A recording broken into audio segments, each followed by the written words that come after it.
Kakaibang experience para sa aktres na si Liza Soberano ang kanyang unang beses na panonood ng Cinemalaya Philippine Independent Film Festival.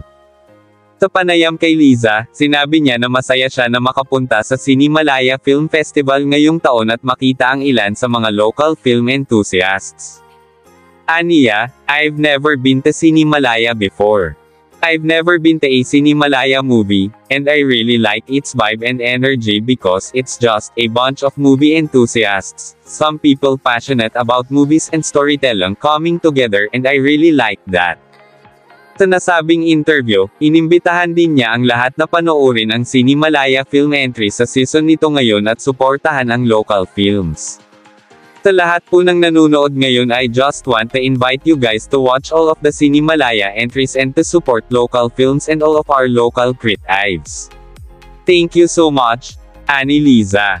Isa sa Cinemalaya film entries na pinanood ni Liza ay ang full-length film na Rookie ng direktor na si Samantha Lee.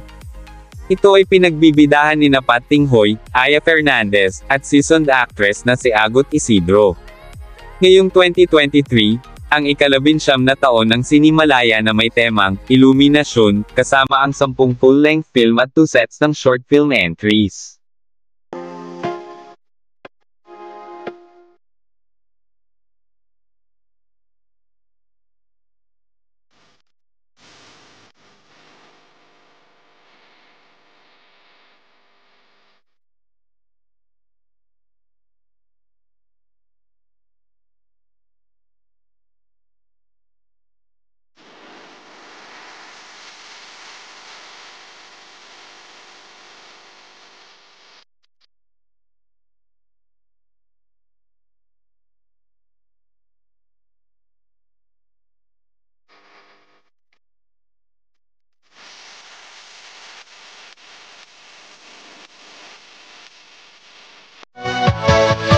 Yeah.